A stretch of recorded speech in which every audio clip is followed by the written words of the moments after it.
নমস্কার বন্ধুরা, আজকে আর কোনো ব্লগ ভিডিও দেব না। সানডেতে একটা ভিডিও দিয়েছিলাম, সেই ভিডিওতে তোমাদের আমি বলেছিলাম যে আমার মেয়ে আজকে ক্যারাটে টুর্নামেন্টে যাচ্ছে। কিছু অংশ তোমাদের দাদাভাই তুলে নিয়ে এসছে, আমি তো আনিনি। আমি গেলে হয়তো আর একটু তুলতে পারতাম, কিন্তু তোমাদের দাদাভাই আমার মেয়ের অংশটাই তুলেছে, অন্য কারোর ভিডিও তোমাদের দাদাভাই তুলিনি। সেই অংশটাই তোমাদের সঙ্গে শেয়ার করছি। আর আমি থাম্বনেলে লিখেছি আমি আজকে খুব দুঃখিত। একদিক থেকে আমি থাম্বনেলে লিখেছি আমি একদিক থেকে দুঃখিত, একদিক থেকে আনন্দিত। সেইটার কারণ হচ্ছে আমি মেয়ের সঙ্গে যেতে পারিনি বলে খুব খারাপ লাগছিল, তার জন্য আমি দুঃখিত ছিলাম। তারপরে যখন খবরটা আসলো আমার মেয়ে ক্যারাটেতে জিতে ট্রফি পেয়েছে, তখন আমি আনন্দিত হয়েছি। সেই জন্য আমি থাম্বনেলে লিখেছি একদিকে দুঃখিত আর একদিকে আনন্দিত।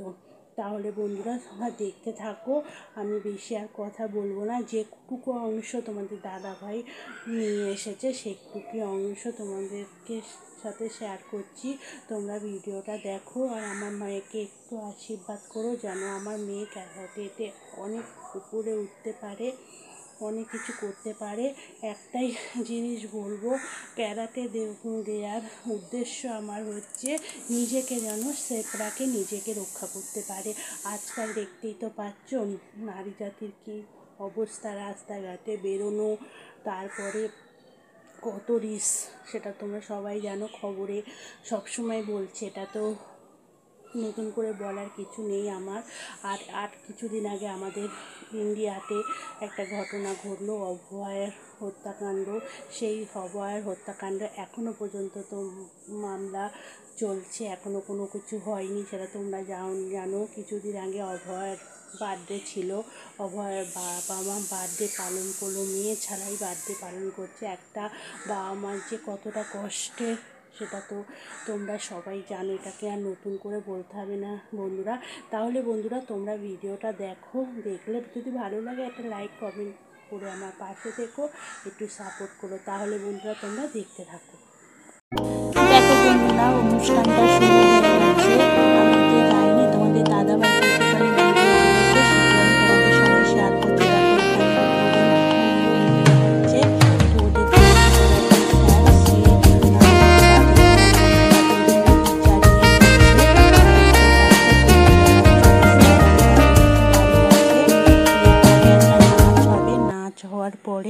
তারপরে ক্যারাটে শুরু হবে বন্ধুরা। আমি অল্প একটুখানি তোমাদের দাদাভাই ভিডিও তুলে নিয়ে এসছে, আমি তো যাইনি, তোমাদের দাদাভাই সবটুকু ভিডিও তুলিনি, আমার মেয়ের অংশটাই তুলেছে, সেইটাই তোমাদের সঙ্গে শেয়ার করছি। আর এখানে একটা নাচ হচ্ছিল, ও গো ও রে গৃহবাসী কোন তালে কোন লাগলো যে দোল, এই গানটা রবীন্দ্রসঙ্গীত হচ্ছিল। গানটা অনেক বড় আর নাচটা অনেক বড় বলে আমি একটু ছোট করে দিয়েছি, কেন ভিডিওটা অনেক বড় হয়ে যাবে। আর নাচটাও আমি তোমাদের মিউট করে দিয়েছি যাতে কপিরাইট হয়ে যায়। বন্ধুরা ডান দিকে যেটা করছে সেইটা হচ্ছে আমার মেয়ে, যেটা হচ্ছে কাটার করছে, প্রথমে কাটার করছে। তোমাদের দাদাভাই আমার মেয়ের ফটোগুলো তুলেছে, ক্যারাটের আর অন্য কারো ফটো তুলিনি, একটুখানি তুলেছে। আমার মেয়ে ক্যারাটে আর ক্যারাটের কাতারে ছিল আর ফাইটিংয়ে ছিল, এই দুটো ছিল। এখন কাটার করছে, তারপরে ফাইটিং হবে। ওর সঙ্গে আছে দমদমের একটা মেয়ে, দেখো দেখতেই পাচ্ছ ডান দিকে যেটা, সেটা আমার মেয়ে। তাহলে বন্ধুরা তোমরা দেখো।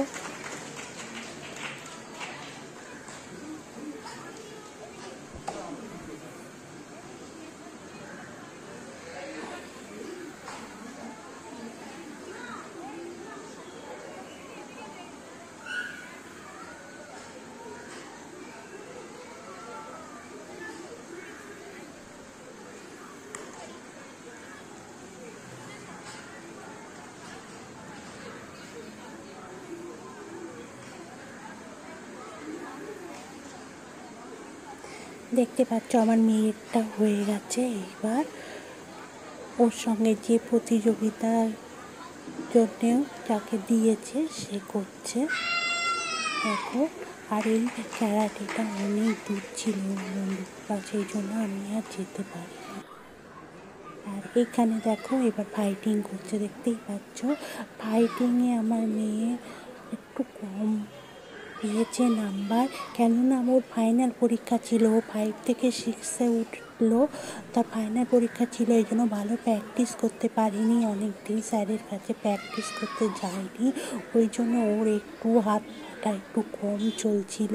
আর ওর অপরিচিতে যে ছিল সে প্রচুর ফাইটিং করছিল, তোমরা দেখতেই পাচ্ছ। আমার মেয়ে একটু কম ফাইটিং করছিল, কিন্তু তাও ট্রফি পেয়েছে। তাহলে বন্ধুরা, ভিডিওটা তো শেষের মুখে শেষ হয়ে গেছে, এরপরে পিকচার ছবি দেখাচ্ছি। দেখো আমার মেয়ে ট্রফি পেয়েছে। তাহলে বন্ধুরা, ভিডিওটা এখানেই শেষ করছি। আবার নতুন ভিডিও নিয়ে তোমাদের সঙ্গে চলে আসব। যদি আমার ভিডিওটা তোমাদের ভালো লেগে থাকে, একটা লাইক কমেন্ট করে আমার পাশে থেকো। আর আমার মায়েকে একটু আশীর্বাদ করো, সে যেন জীবনের মানুষের মতো মানুষ হয়ে ক্যারাটেটা ভালো করে শিখতে পারে। তো বন্ধুরা, এটা দেখার পরে আমি মা হিসাবে কত গর্বিত সেটা আমি বলতে পারবো না বন্ধুরা, আমি তোমাদের বুঝিয়ে বলতে পারবো না। এই ফার্স্ট টাইম আমার মেয়ে ট্রফি পেল। এর আগে 4টে মেডেল পেয়েছিল, একটাও ট্রফি পায়নি, সব মেডেল পেয়েছিল।